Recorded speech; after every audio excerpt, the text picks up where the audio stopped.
Hola hermanos, bendiciones, ¿cómo están? Está haciendo... Vamos a abrir nuestras Biblias en Juan capítulo 21. El Evangelio de Juan capítulo 21.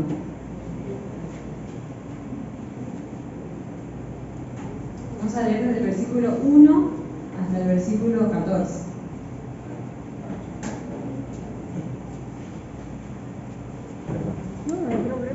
Juan 21, versículos 1 al 14 dice así: Después de esto, Jesús se manifestó otra vez a sus discípulos junto al mar de Tiberias, y se manifestó de esta manera.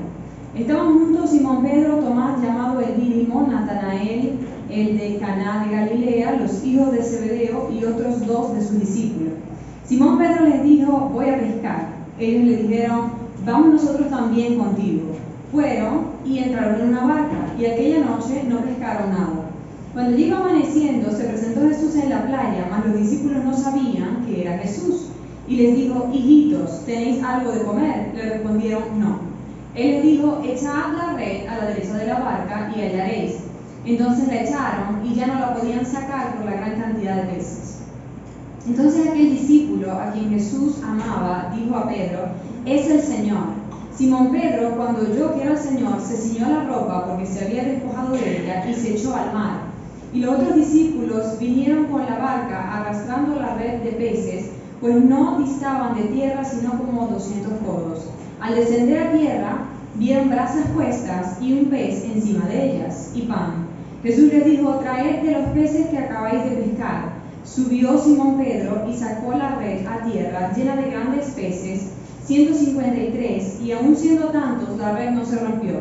Les dijo Jesús: venid, comed, y ninguno de los discípulos se atrevía a preguntar: ¿tú quién eres?, sabiendo que era el Señor. Vino pues Jesús y tomó el pan y les dio, y asimismo del pescado. Esta era ya la tercera vez que Jesús se manifestaba a sus discípulos después de haber resucitado de los muertos.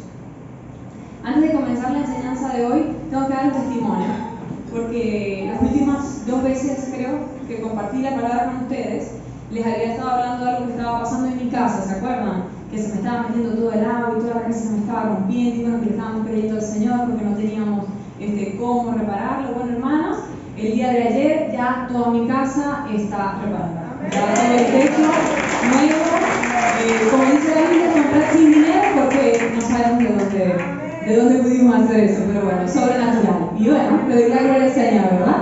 Y lo comparto con ustedes para que vean que podemos hablar de las cosas que tal vez no están bien, pero cuando le estamos creyendo al Señor, para que el día de mañana podemos decir: ¿te acuerdas cuando te comenté? Bueno, ya el Señor lo ve. Ok. Entonces Juan 21, del 1 al 14, acabamos de leer un pasaje que usted ya conoce bastante bien, lo llamamos a veces la pesca milagrosa, ¿verdad? ¿Cuántos lo habían leído antes? Amén. ¿Se acuerdan? Ok. Leo otra vez el versículo 1. Dice: después de esto, Jesús se manifestó otra vez. Repite conmigo: se manifestó otra vez. Ok, a sus discípulos junto al mar de Tiberias, y se manifestó de esta manera. Diga: se manifestó de esta manera. Ok, la Biblia está llena, y nuestras vidas también están llenas, de momentos en los que el Señor se manifiesta a nuestras vidas. Por algo dice allí: se manifestó otra vez. Luego de resucitado, el Señor se presenta a los discípulos en diferentes ocasiones y de diferentes maneras para que le vieran, para que le conocieran como ahora el Jesús resucitado, el Jesús glorificado, diferente al Jesús que habían conocido en carne. Él se estaba presentando a ellos, se estaba dejando ver, estaba dejando que le conocieran en esta forma. Así el Señor hace con nosotros. Todos los días de nuestra vida Él está interesado y está buscando formas y maneras para dejarse ver por nosotros, para decirnos: este soy yo, aquí estoy, soy real, conóceme, así me muevo, esta es mi personalidad, este soy yo. ¿Ve? Allí se nos dice que se manifestó otra vez, y además se dice: se manifestó de esta manera. ¿Por qué dice de esta manera? Porque hay diferentes maneras en las que el Señor se manifiesta en nuestra vida. Vamos a pensar, por ejemplo, aquí se manifestó de cierta manera, y eso es lo que vamos a estudiar hoy. Pero vamos a ver, por ejemplo, cómo Dios se muestra en nuestras vidas, cómo tú conoces al Señor, cómo lo experimentas. Por ejemplo, Cuando venimos a la iglesia y estamos adorando al Señor, rendimos nuestros corazones al Señor y estamos cantando una alabanza, y de repente el que lo experimenta por primera vez es algo asombroso. Ya usted, quien de repente lo ha experimentado varias veces, es algo común en su vida, gloria a Dios, es algo común en su vida. Pero a veces estamos adorando al Señor y de repente sentimos la presencia del Señor. Amén. Sentimos un estremecer en nuestros corazones y en nuestros espíritus, aún lo sentimos en nuestros cuerpos. Hay quienes sienten manifestaciones físicas del espíritu, hay quienes solo lo sienten en el corazón y en el espíritu, pero hay una certidumbre de que es Dios. Hay una certidumbre de que yo le estoy cantando a Dios y Dios me está diciendo: estoy aquí, estoy escuchando tu alabanza y me estoy agradando. Dios se está mostrando a tu vida. Dios te está diciendo: soy real y aquí estoy. ¿Ves? Cuando leemos la palabra, por ejemplo, por eso es que tienen que leer la palabra, porque tienen que dar oportunidades al Señor de que se muestre a su vida.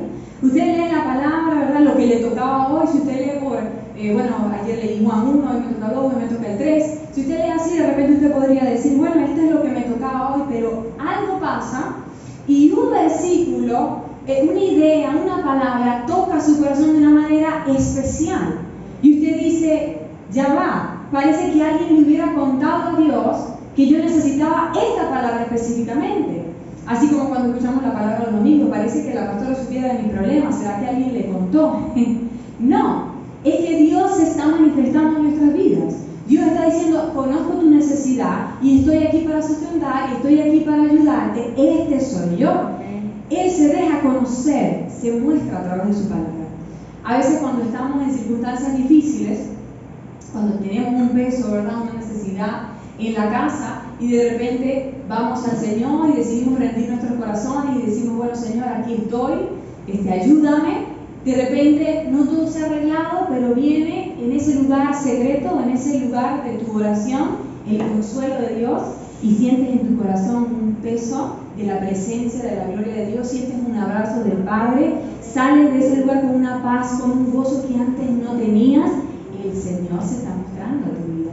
Y tú dices: no hay duda de que Dios está en esta habitación, no hay duda de que ese abrazo, de que esa presencia, de que esa paz fue Dios. ¿Ves?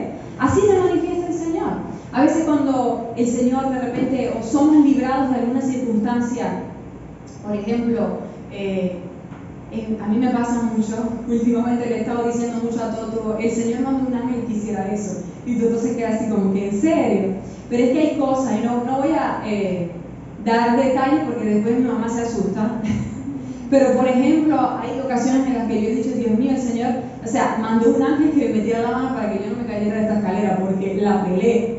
Hay cosas en las que yo sé, hermano, y usted dirá: pero esa muchacha está loca, eso es casualidad. No, no es casualidad. Yo sentí una convicción, no es en todo, pero en ciertas ocasiones sentí una convicción de que Dios ha mandado ángeles que me sostengan, que no permitan que yo tenga que estar allá en la emergencia, o que yo tenga que salir para hacer una u otra cosa, porque Él está allí. Ahí se deja ver Dios.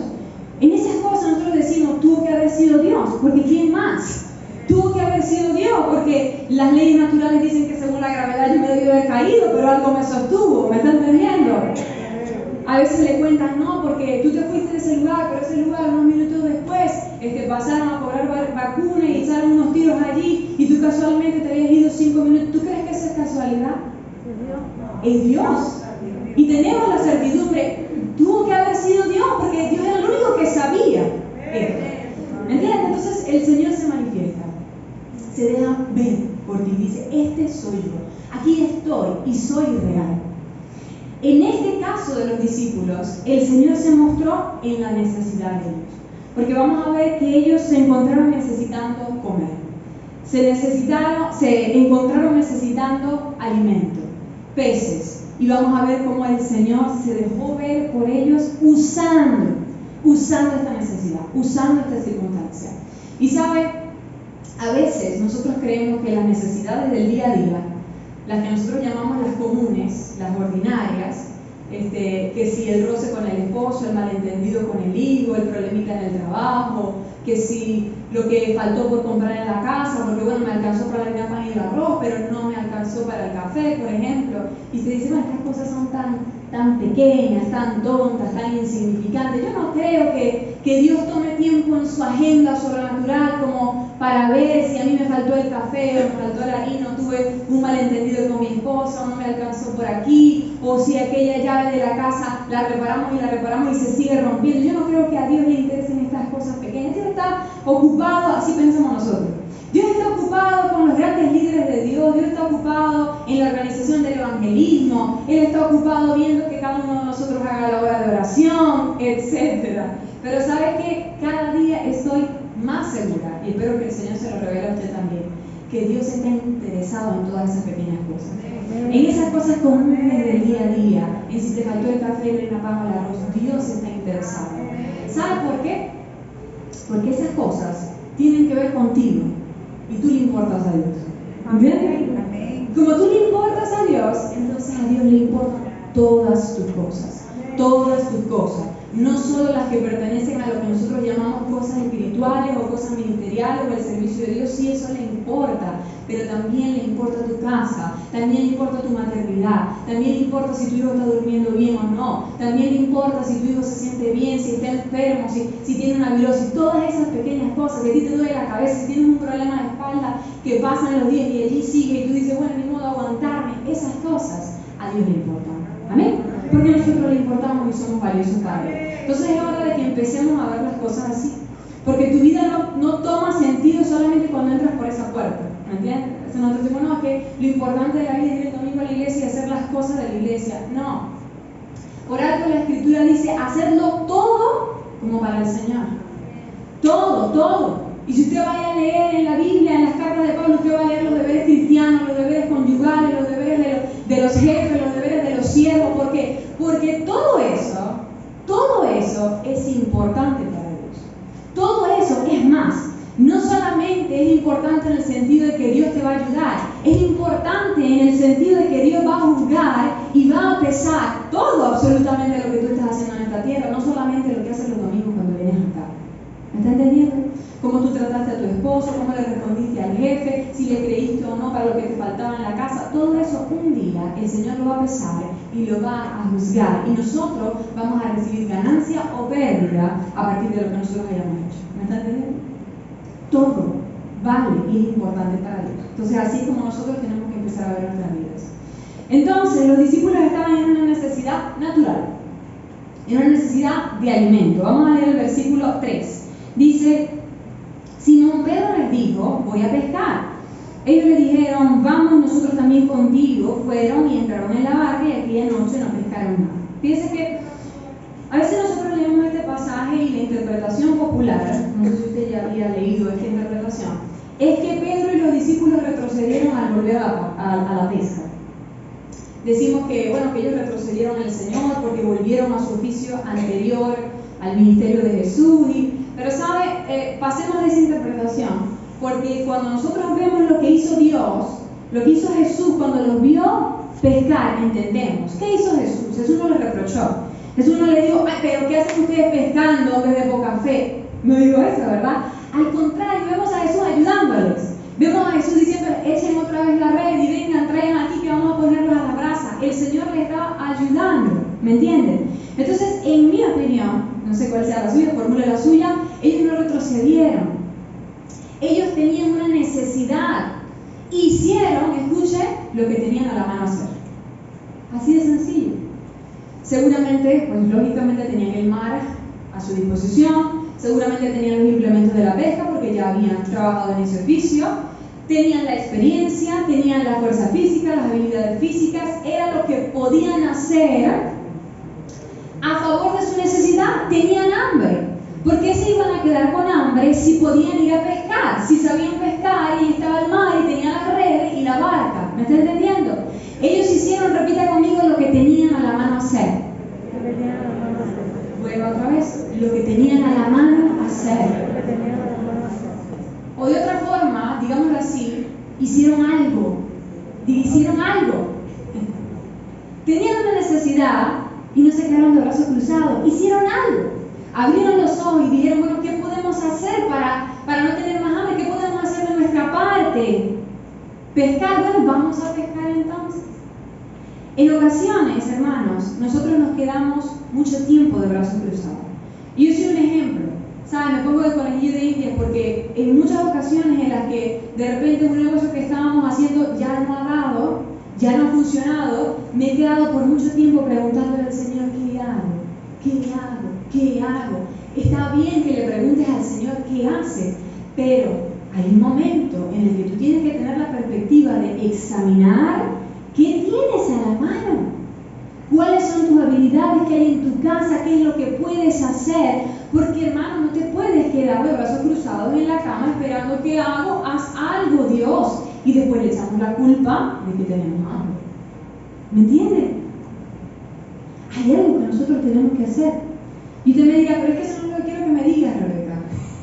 Lo que quiero que me digas es que Dios va a sustentarme, Dios va a suplirme. Y sí, Dios te va a sustentar y sí, Dios te va a suplir. Pero ¿sabes qué? Dios ha determinado usarnos a nosotros como instrumentos. ¿Sí o no? Me dice la Biblia que nosotros somos instrumentos del Señor, vasos, instrumentos de honra. ¿Entiendes? Dios quiere hacer un milagro en tu vida, pero en muchas ocasiones Él va a utilizarte a ti mismo como instrumento para manifestar ese milagro. Y usted dirá, bueno, no es nada nuevo o nada novedoso que enseñar, que me digas que tengo que hacer algo cuando tengo necesidad, pero sí es bueno recordarlo. ¿Sabe por qué? Porque cuando estamos en necesidad hay una tristeza y un temor, unas emociones contrarias que vienen con esa necesidad. Recuerda ese momento en el que usted estuvo en necesidad. Ese día en el que digo, bueno, al otro día no sé qué vamos a desayunar, por ejemplo. O cuando se le rompieron los últimos zapatos que tenía y mañana tenía que salir y no sé con qué zapatos voy a salir porque estos se me rompieron. O el carro se le dañó y ahora tiene que ir en carrito y usted no está acostumbrado a eso. ¿Qué voy a hacer con este carro? Yo no tengo dinero para reparar este carro. Una u otra cosa. Recuerda cuando estuvo en esa necesidad, o cuando usted tuvo una dolencia que el médico le decía, con esto vas a tener que vivir, o no sé qué es lo que tiene, y usted le dolía, el médico le decía, tú no tienes nada, pero usted sabía que algo había, porque a usted le dolía, una necesidad. ¿Cómo se sintió usted? Triste, ¿sí o no? Con esas necesidades, con esas circunstancias, vienen unas emociones que son naturales. ¿Se acuerdan que hablamos de las emociones hace un tiempo? Es natural que en un momento experimentes tristeza, es natural que en algún momento experimentes miedo, eso es natural. Lo que no está bien es que tú permitas que eso haga casa en tu vida. Lo que no está bien es que cuando venga la tristeza no le digas, bueno, aquí estás, ok, ya, ahora te puedes ir. Sino que al contrario digas, viene la tristeza, bueno, aquí te tengo un cuartico para que tú te quedes aquí. ¿Sí me entiende? Igual con el temor puede venir, pero usted tiene que saber manejar ese temor en el poder del Espíritu. No se puede quedar con él y hacerle casa. Entonces con esta necesidad vienen estas cosas, viene este temor, viene esta tristeza, y ¿sabe qué? Con el temor y con la tristeza viene parálisis. ¿Usted sabía eso? En una ocasión, hace mucho tiempo que les hablé del temor, les dije esto acerca del temor, y es que, por ejemplo, cuando tú estás, cuando vas a ser robado, usted sabe, viene por allí el ladrón y usted sabe, ya sabe quién es el ladrón y usted sabe que va a ser robado, pasa mucho que las personas quedan paralizadas. ¿Por qué? Por el temor. O cuando viene una ola muy grande y usted está cerca de la ola, usted queda paralizado. Yo creo que le conté que en una ocasión, cuando yo estaba muy jovencita, estuvimos en el Sambil con una amiguita y allá en el Sambil se empezaron a escuchar unos tiros, entraron como a cobrar vacuna, no sé cómo fue la cuestión. Pero bueno, eso fue terrible y yo me acuerdo que mi amiga me jalaba el brazo y me decía, Rebeca, corre, porque todo el mundo estaba corriendo para meterse en las tiendas y protegerse, ¿no? Pero yo quedé literalmente paralizada hacia el sonido de los tiros. Y mi amiga me decía, pero Rebeca, corre. Y me costó, salir de lo que estaba para correr hacia donde ella estaba. ¿Me está entendiendo? ¿Qué pasa? A veces el temor trabaja de esa manera, nos paraliza, deberíamos hacer algo, deberíamos correr, deberíamos hacer algo al respecto, pero a veces nos quedamos paralizados. Así trabaja el temor, igual la tristeza. Véalo con el contrario que es la alegría. Cuando alguien está alegre, ¿qué hace? En estos días le dije a Zoe, mi niña de casi 2 años, Zoe, tu tía Joana que está en el exterior te va a mandar un regalo. Y ella, como si supiera, empezó a saltar como caballito. ¿Sabe cómo hacen los niños? Y yo digo, eso es lo que provoca la alegría. Cuando usted le dan buenas noticias, usted salta, usted aplaude, usted se mueve, hay movimiento, ¿sí o no? contrario. Cuando usted recibe una mala noticia, piense cómo solemos actuar. Quedamos en silencio, no nos movemos, algunos cierran los ojos, quedamos estáticos. ¿Me está entendiendo? El temor y los sentimientos de tristeza provocan una parálisis. Entonces, cuando nosotros estamos en necesidad y vienen estas emociones de tristeza, de temor, de depresión, de ansiedad, no hacemos nada, sino que nos quedamos diciendo, ¿qué hago? Que Dios haga algo. Cuando hay algo que nosotros tenemos a la mano hacer, siempre. ¿Me entienden? Entonces, viene la depresión, por ejemplo, y la depresión dice, no vale la pena que hagan nada. O cuando vienen los sentimientos de ansiedad que dicen, es muy difícil intentar algo. ¿Me entienden? Y usted le cree a esas voces y dice, bueno, que Dios haga algo. No todas las veces va a ser así. En la mayoría de las ocasiones Dios está esperando que tú le creas y te actives, te muevas en fe. Porque la fe sin obras, ¿se acuerdan? Es muerta. ¿Me está entendiendo? El que tú le creas al Señor se va a manifestar en que tú digas, me voy a levantar y voy a hacer esto. Así se vea muy sencillo, así sea vender empanadas en mi casa, o esto que tengo a la mano hacer porque las empanadas me salen buenas, voy a intentar venderlas. Tal vez esto, lo que le gano es unos centavos insignificantes, pero yo voy a hacer esto en el nombre del Señor. Allí está la clave. Voy a hacer algo. Será muy insignificante, será muy pequeño, pero es lo que tengo a la mano, pero yo lo voy a hacer en el nombre del Señor. Como hizo David, el joven David, ¿se acuerdan? David no tenía espada a la mano, no tenía armadura a la mano porque la armadura le quedaba grande, la espada no la sabía utilizar, pero había un problema, había un Goliat. ¿Qué hizo David? No, yo no sé usar la espada, no, yo no me puedo poner esta armadura. Que Dios haga algo. ¿David hizo eso? No. ¿Qué hizo? Bueno, soy pastor, sé utilizar la onda y hay unas piedras aquí. Voy a usar lo que tengo a la mano. Voy a hacer lo que tengo a la mano hacer. Y con esas pequeñas piedritas y esa triste onda, diríamos nosotros, David mató a un gigante. ¿Me entienden? ¿Por qué? David lo dijo. Porque tú vienes a mí con espada y jabalina, mas yo vengo contra ti en el nombre de Jehová de los ejércitos. ¿Vio? Él sabía que esas piedras y esa onda no tenían poder por lo que él sabía hacer, sino porque Dios iba a ver que él estaba haciendo algo en fe y Dios iba a meterle poder a esas piedras. ¿Me entiendes? Dios le puede meter poder a tu piedra y a tu onda, ¿sabías? Aunque tú digas, no, que yo no sé usar bien la espada, no es que yo no tengo esa armadura, hermano, ¿qué es lo que tienes a la mano hacer? ¿Qué es lo que tú tienes a la mano hacer? Dios le pone poder a eso. Porque Dios ve tu fe, porque Dios ve tu diligencia, porque Dios ve tu esfuerzo. Hermano, porque Dios se encuentra con la gente que está haciendo algo. Si tú ves la Biblia, tú te vas a dar cuenta que en la mayoría de las ocasiones cuando Dios se muestra a alguien, cuando Dios se encuentra con alguien, es alguien que estaba haciendo algo. Por ejemplo, Gedeón, ¿se acuerdan? Gedeón, el que podía decir, yo tengo temor, no puedo hacer nada a favor de esto, pero ¿sabe qué? Algo estaba haciendo. ¿Se acuerdan qué estaba haciendo Gedeón? Estaba escondiendo la comida. ¿Se acuerdan? Estaba escondiendo para que los madianitas no se la llevaran. Y usted dirá, pero eso es bueno. Hermanito, por lo menos estaba haciendo algo. ¿Sí me entiende? Así pasa con nosotros. Nosotros decimos, pero eso que puedo hacer vale la pena. Pero esas empanadas que yo puedo hacer vale la pena. Sí valen la pena porque estás haciendo algo. Y Dios va a ver ese algo que estás haciendo y va a decir, le voy a poner poder a eso. Porque Él me está creyendo, porque Él lo está haciendo en mi nombre. ¿Entiendes? Entonces no tenemos por qué quedarnos allí, regodeándonos, esa es una palabra, en la tristeza, en la desesperanza y en la necesidad, en la circunstancia, cuando podemos hacer lo que tenemos a la mano y sabemos que como Dios habita en nosotros lo va a bendecir. Miren lo que dice la Biblia, por ejemplo, en 1 Samuel 17.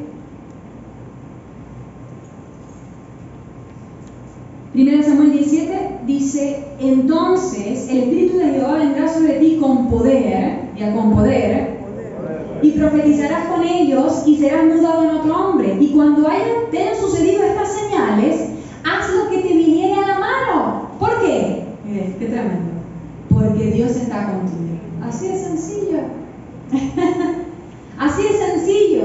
¿Cuáles son las señales, las manifestaciones de que el Espíritu Santo había venido sobre Saúl? Y te pregunto, tú que eres creyente, tú que has recibido a Jesús como tu único Señor y Salvador, ¿será que el Espíritu Santo ha venido a tu vida, respóndame usted, sino para saber que tenemos que hacer unas clasecitas de bases y fundamentos cristianos. Si el Espíritu Santo ha venido, y no solamente sobre ti, ha venido a morar en tu vida, tú eres templo y morada del Espíritu Santo de Dios, y es un sello que no se quita, es las arras de nuestra herencia en Cristo Jesús. Entonces, si vino sobre Saúl por un tiempo para hacer una obra en específico mientras Saúl obedeciera, y Saúl hizo tanto, ¿qué podría ser imposible para ti?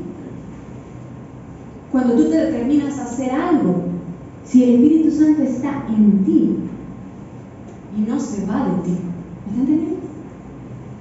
Tú puedes hacer lo que tienes a la mano porque Dios está contigo. Mira lo que dice la Nueva Versión Internacional, el mismo pasaje dice: cuando se cumplan estas señales que has recibido, podrás hacer todo lo que esté a tu alcance, pues Dios estará contigo.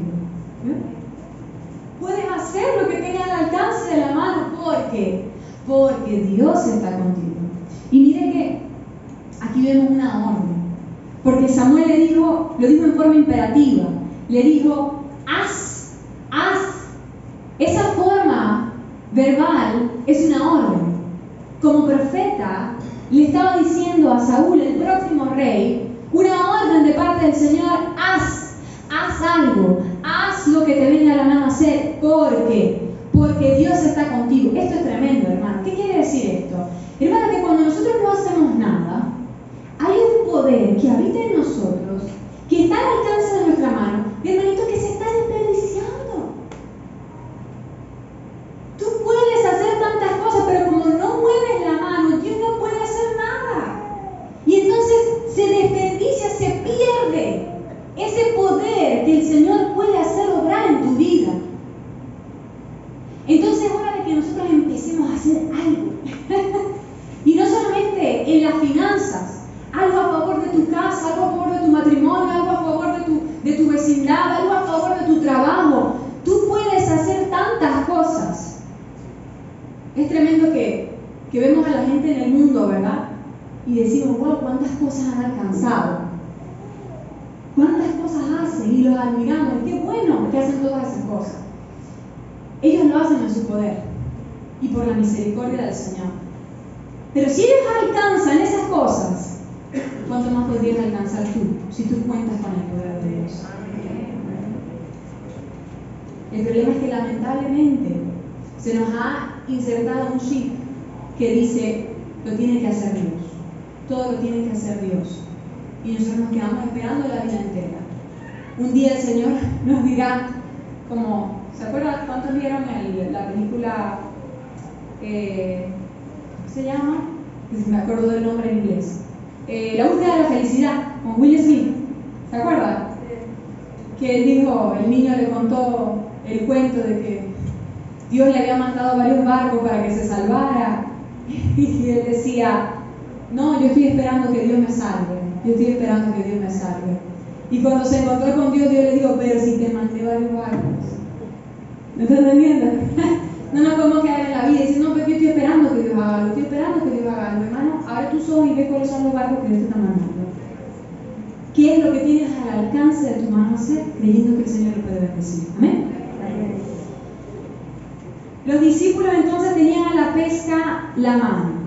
Tenían a la mano la pesca, ¿verdad? Entonces, ¿qué puedes hacer tú? Es algo que tú tienes que pensar. ¿Qué puedo hacer yo? De la mano del Espíritu, por supuesto. No es que nos vamos a poner a inventar. El Espíritu Santo te va a dar algo. ¿Qué puedo hacer yo?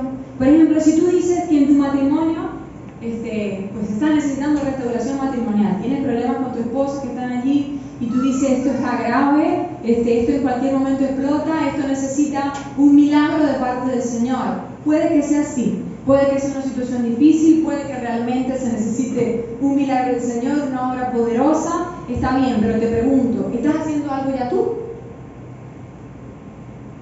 Tú, ¿ya pensaste qué puedes hacer tú? ¿Qué tienes a la mano hacer a favor de tu matrimonio? Cosas sencillas, cosas pequeñas, como lo que venimos hablando. Puedes decidir que hoy, esposo, te vas a parar tú temprano y vas a hacer el desayuno tú, para para que tu esposo se dé cuenta, mira, se me había olvidado, pero parece que sí me ama. ¿Me está entendiendo? O la esposa puede empezar por dejar o por ya no dejar que se le quemen las arepas al esposo, porque hay algo dentro de ella que le dice, vamos a un poquito más, vamos a tratársela solo un poco más. Pero a ella le gustan blancas. Puedes comenzar por dejárselas blanquitas. Si a ti te gusta tostada, tosta la tuya. ¿Sí me entiendes? Porque el esposo va a decir, me escuchó, le importó, entendió que a mí me gustan blancas. ¿Me entiendes? Puedes comenzar por decirle por primera vez en tu vida que la amas. O que la quieres o hacer algo, algún detalle, alguna manera, como la canción de Disney, ¿cómo sabrá que la amas? ¿Cómo le muestras cariño? Algo. Puedes hacer algo está a tu mano hacer, puedes empezar por orar por ella, por orar por él. En lugar de decirle, tienes que cambiar, tú eres un orgulloso, tú eres un esto y aquello. Puede ser que esas cosas sean verdad, pero en lugar de decírselas a él y de hacer más daño, o a ella y hacerle más daño, ve al lugar de la oración y dile, papá, tú sabes lo orgulloso que es este esposo mío. Ayuda. Al final el Señor te va a decir, mira, me parece que lo orgulloso eres tú. Pero por lo menos algo estás haciendo. ¿Sí me entiendes? Y Dios lo va a ver. Y Dios le va a poner poder a eso. Y Dios le va a poner el milagro a tu pesca. Ellos decidieron pescar. Y Dios puso la parte milagrosa en él. Así que tienes a tu mano hacer. Hazlo, sabiendo que el Señor lo va a bendecir. ¿Amén? Ok, ahora allí mismo en ese versículo dice que no pescaron nada. Y usted me dirá, oh no. ¿Se acuerda? Vamos a volver a leer. Dice, en el versículo 3, Simón Pedro les dijo, voy a pescar. Que bueno, determinó hacer algo. Ellos le dijeron, vamos nosotros también contigo, vamos a apoyar, nosotros también queremos peces. Fueron y entraron en una barca, y aquella noche no pescaron nada. Aquella noche no pescaron nada. Y usted me dirá, pero Rebeca, ¿no me estás diciendo que si yo hago algo, Dios me va a bendecir? ¿No me estás diciendo que Dios le va a poner el milagro a mi pesca? Perdón, yo saludo aquí, me lo dejan pasar. Pues sí te estoy diciendo eso y no me retracto, pero ¿sabes qué? Dios hace las cosas a su manera. Esto, que ellos se hayan esforzado en pescar y sin embargo no hayan pescado nada, sino que Dios lo había hecho a su manera. ¿Se acuerdan cómo lo hizo Dios? Dice la palabra que ya un pez estaba puesto sobre las brasas. ¿Usted me está entendiendo? Ellos no habían pescado nada, pero ya un pez estaba puesto sobre las brasas. Es decir, Dios lo ha hecho a su manera. Dios dejó de proveer, no dejó de proveer.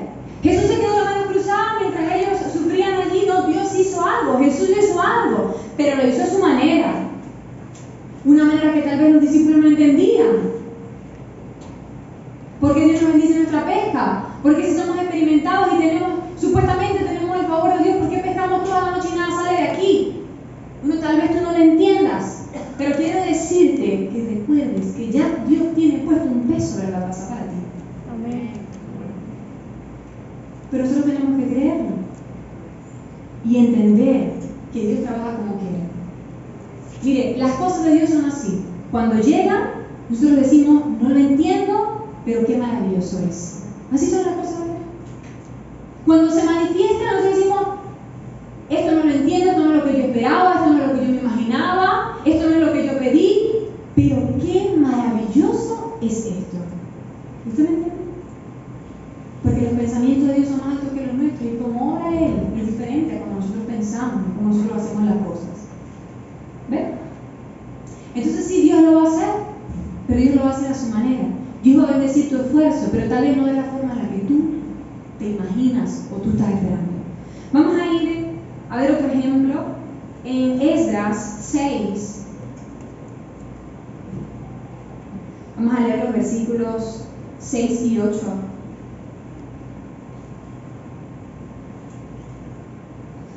Este pasaje nos habla de Zorobabel. Les recuerdo más o menos cuando Zorobabel, como líder de los que regresaban de la cautividad, Llegaron a una Jerusalén destruida, en ruinas, después de haber vivido cautivos por todo el tiempo de la profecía de Daniel.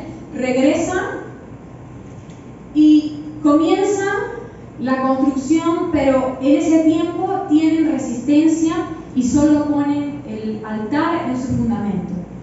Pasan 15, 20 años y Dios le empieza a hablar a través de su profeta, a través de Zacarías, a través de Ageo, y le dice: vuelvan a la construcción del templo. No puede ser que su casa, ¿se acuerdan?, estén construidas y mi templo está en ruina. Entonces el pueblo de Dios empieza, por la palabra del Señor, empieza a trabajar y empiezan a reconstruir. Pero ¿sabe? Algo pasa. Están allí trabajando, dicen: bueno, ¿qué tenemos a la mano hacer? Tenemos fuerza, tenemos estos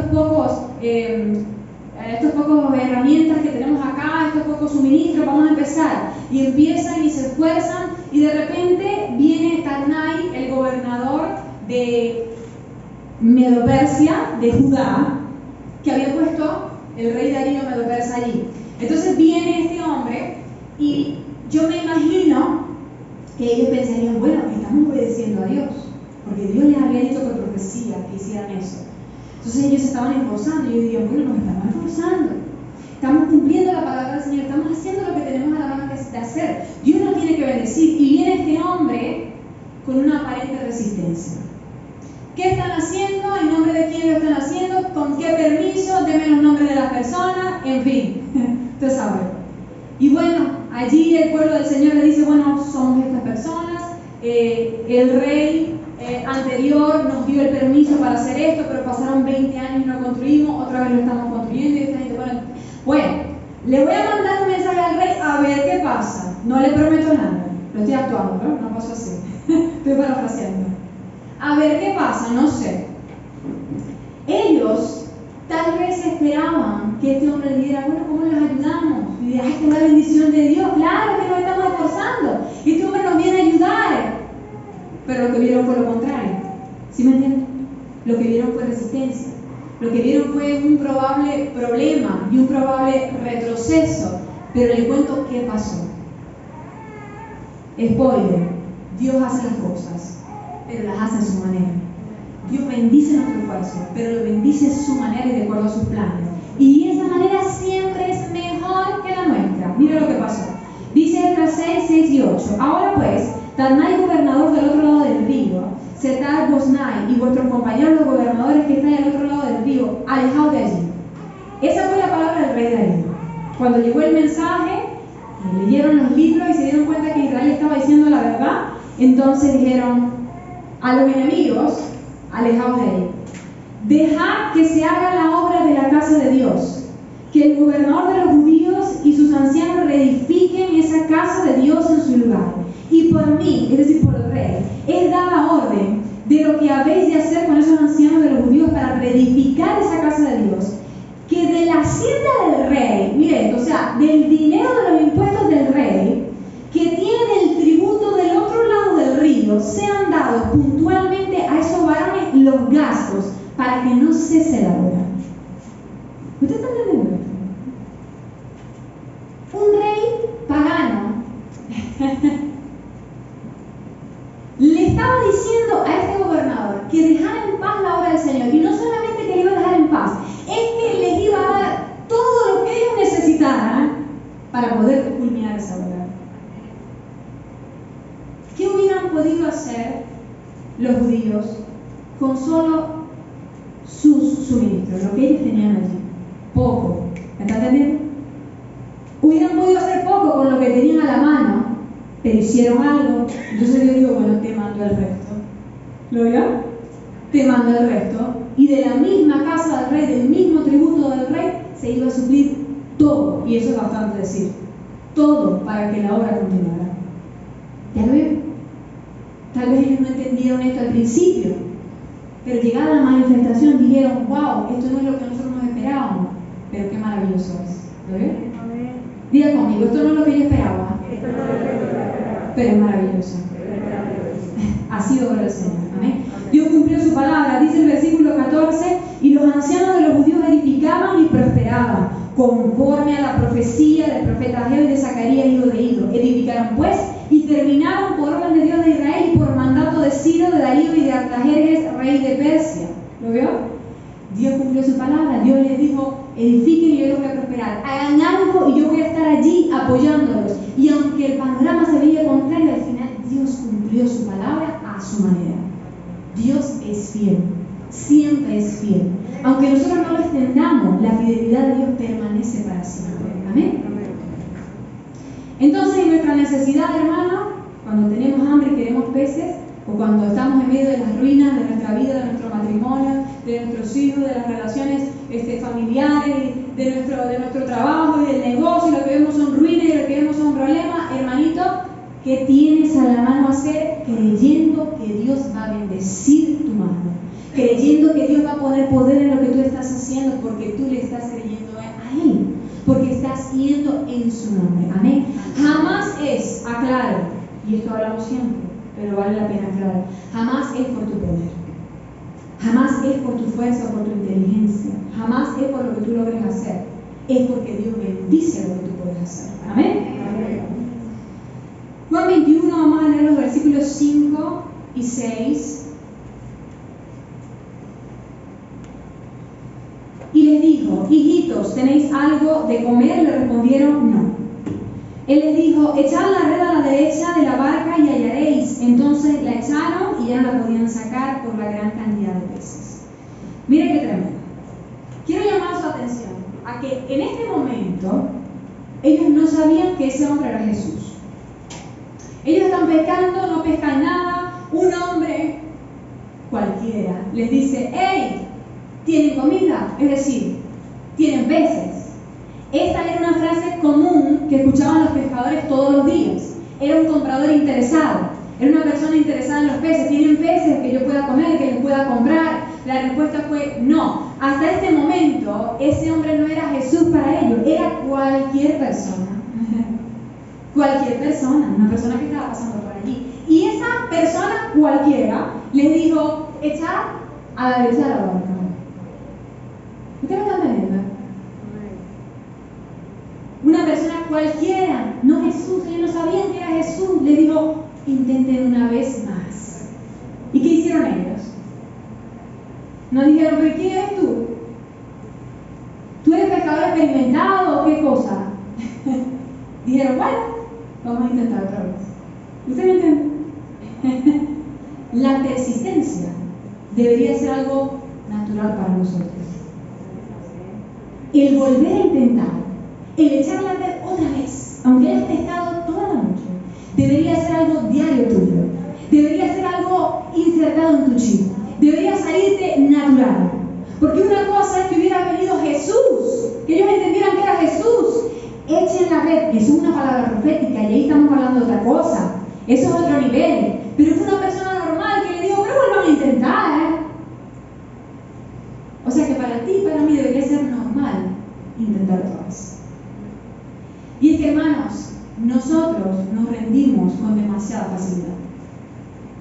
Nosotros dejamos de orar por ciertas cosas con demasiada facilidad. Enterramos sueños con demasiada facilidad y sin necesidad. Nos olvidamos de cosas que anhelamos en nuestros corazones y que necesitamos.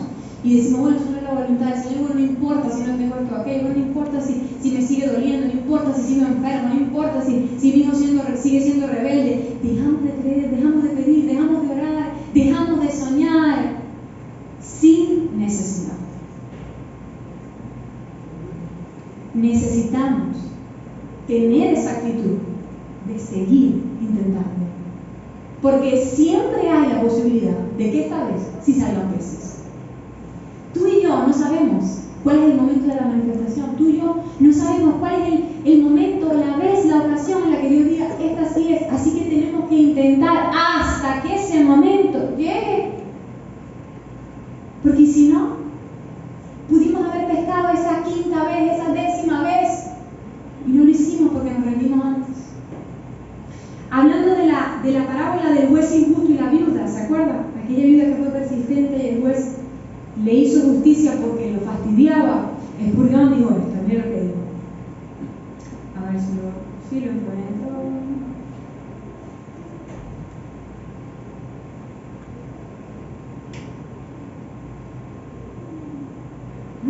no lo vaya a encontrar.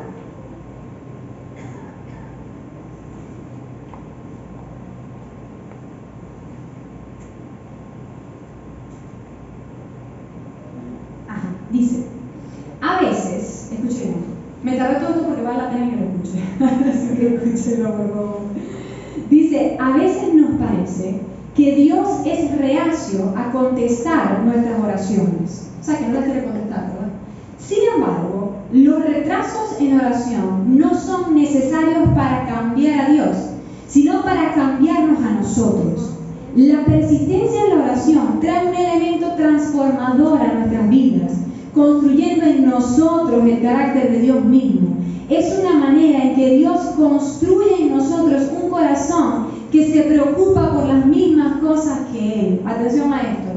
Demasiadas oraciones son como un niño que toca la puerta y corre, toca y se va antes de que se pueda abrir la puerta. ¿Vio? Así somos nosotros a veces. Tocamos, pedimos una o dos veces y corremos. Porque creemos que Dios nos quiere bendecirnos, porque nos cansamos, porque nuevamente la depresión nos dice no vale la pena, la ansiedad nos dice es muy difícil hacerlo. Y Dios estaba a punto de abrir esa puerta. ¿Me entiendes? Así que no podemos ser nosotros los que dejen de tocar. Si la Biblia dice que podemos tocar y se nos abrirá, porque es una promesa. Esto no es una figura, la Escritura dice que aquel que toca se le abrirá. Va a llegar el momento en que se te abra la puerta, pero tú tienes que permanecer, tú tienes que seguir tocando. Y ahí es porque nos explica por qué. No es que Dios se retrase, no es que Dios se le haga difícil hacer lo que tú le estás pidiendo o suplir tu necesidad. Es que Dios sabe que ese retraso de la oración, ese tiempo en el que tú estás esperando, va a transformar tu vida. Es más valioso lo que Dios hace en ese tiempo en el que nada se ha manifestado que la manifestación en sí. ¿Usted me está entendiendo? Porque eso que pasa en nuestras vidas, ese cambio, esa transformación es eterno. La harina pan que necesitas y Dios te va a dar, eso es de aquí.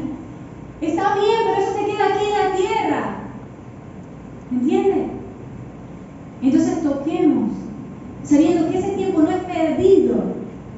En ese tiempo tú estás siendo transformado y tu corazón está siendo cambiado a un corazón conforme al del Señor. Y sí, llegará el momento de la manifestación y llegará el momento en que puedas ver lo que tú estabas pidiendo. Pero tienes que pedir con resistencia, tienes que volver a lanzar la red. Amén. Hablando de eso, lo va a ver otra vez en el pueblo del Señor. Dice el versículo, allí donde estábamos, Esdras 6, 14, no, ya te lo leímos. Bueno, no importa. Allí usted lo lee en su casa, todo el capítulo 6 y el capítulo anterior, si puede. Ahí nos habla entonces de qué es lo que continuó pasando, mejor dicho, qué es lo que pasó antes. Y es que, como les dije, ellos comenzaron la obra de la reconstrucción 15 o 20 años antes de esto que les leí. Pero en esa ocasión hubo resistencia. Los samaritanos que habían quedado en la tierra les empezaron a molestar. De una u otra manera les empezaron a hacer resistencia y ellos tuvieron temor. Y se quedaron en sus casas y no hicieron nada más. No persistieron y nada pasó. El templo quedó en ruinas por 15, 20 años, ¿me entienden?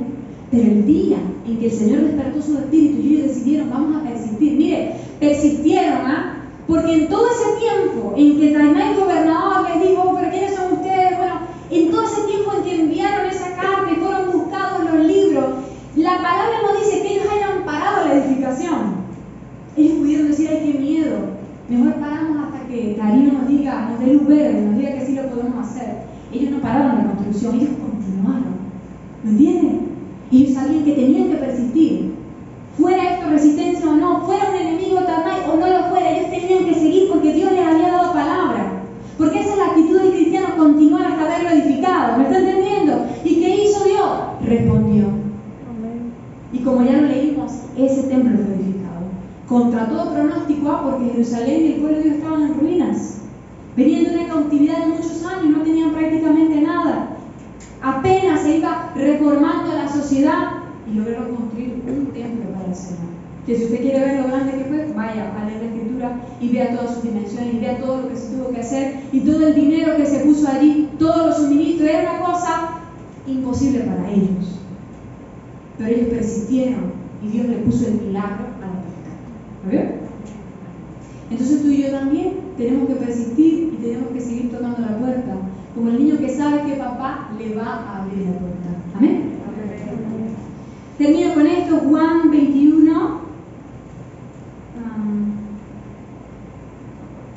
el versículo 7 y 8. Dice, entonces aquel discípulo a quien Jesús amaba, dijo a Pedro, es el Señor. Apenas se van dando cuenta. Es el Señor. Simón Pedro, cuando oyó que era el Señor, mire, esta actitud de Pedro me encanta, y en estas cosas que tenemos que imitar a Pedro. Dice, se ciñó la ropa porque se había despojado de ella, se echó al mar, y los otros discípulos, miren que hicieron los otros discípulos, vinieron con la barca, arrastrando la red de peces, pues no distaban de tierra sino como 200 codos. Es el Señor, Pedro, dice Juan. Juan es el primero en darse cuenta que era el Señor, pero Pedro es el primero en correr hacia el Señor. ¿Usted qué cree que él se lanzó a practicar nada? Él se lanzó para llegar rápido a donde estaba el Señor. ¿Me está entendiendo? Se le olvidó la pesca, los peces, si tenía hambre o no, si fue milagroso o no. ¿Me está entendiendo? A él lo único que le importaba era encontrarse con su Salvador. Ahora, las dos cosas son importantes. Lo que hizo Pedro y lo que hicieron los discípulos, porque los discípulos cuidaron la bendición que Dios les había dado. ¿Saben? Que dieron, bueno, aquí están los peces, alguien tiene que llevarlo, si no lo va a llevar Pedro, lo vamos a llevar nosotros. Y eso es una realidad para tu vida y para mi vida, es una enseñanza. Tenemos que cuidar lo que Dios nos da. Eso es cierto. Si nosotros no cuidamos lo que Dios nos da, Dios nos puede dar más. No sé si usted vio por allí el videito de uno de los últimos que sacó Yesenia, cortos, o sea, ella saca cortos en Instagram. Decía, bueno, pero tú le estás pidiendo al Señor por una mansión gigante, pero la casa que tienes ni la limpias. Tú le estás pidiendo al Señor por una Homer o por una camioneta y el carro que tiene no le has querido cambiar aceite y cuando se lo cambia no le quieres ni cambiar el filtro. ¿Me entiendes? Dios no te puede bendecir si tú no cuidas lo que ya tienes, ¿ah?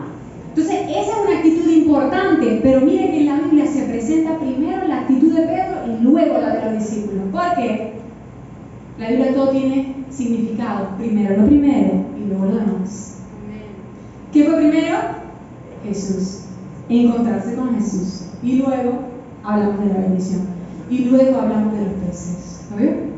En todo esto que hablamos hoy, que nos tenemos que esforzar, que tenemos que hacer lo que tengamos a la mano, que tenemos que persistir creyendo en el Señor, orar en fe, todo esto nace de una cosa. Todo esto va a nacer de que tú primero logres poner al Señor. De que tú llegues a ese momento en tu vida, porque muchos de nosotros no hemos llegado a ese momento, estamos en camino. De que tú puedes llegar a ese momento en tu vida en el que digas, los peces son añadiduras. ¿Lo vio? Muchos de nosotros no hemos llegado a ese momento en nuestra vida, sino que somos como los creyentes que seguían al Señor, o los peces y los panes. Pero cuando nosotros logramos llegar a ese momento en el que los peces están allí, bueno, sabemos que son añadiduras, pero a mí lo que me interesa realmente es encontrarme con el Señor. A mí lo que me interesa realmente es que Dios me transforme. A mí lo que me interesa de esta oración en la que persisto es que Dios cambie mi corazón, que Dios haga algo en mi vida. A mí lo que me interesa realmente es que si yo voy a estar enfermo, si esto me va a doler un tiempo, yo pueda tener la paz y el gozo sobrenatural que Dios me ha prometido. A mí lo que me interesa es que si mi esposo me va a seguir dando días difíciles, yo pueda manifestar el fruto del Espíritu y ser la paciente en esta relación, y ser la que soporta, y ser la que demuestra el amor y la mansedumbre. ¿Me está entendiendo? Esto es lo que a mí me interesa. Ser como el Señor y agradarlo a Él. Ya lo demás viene, sí viene, pero viene después. Y bueno, no sé si Pedro se comió el primer pez, pero si llegó primero, tal vez se comió el primer pez. ¿Me están entendiendo? Nosotros corremos a Jesús y al lado de Jesús están los peces a la brasa. Amén. ¿Qué pasaba con aquellos peces? Bueno, se guardaron y sí, pero allí ya había un pez a la brasa. ¿Me están entendiendo? El Señor es lo primero. Si nosotros podemos entender esto, lo demás vendrá por añadidura. Amén. Oremos.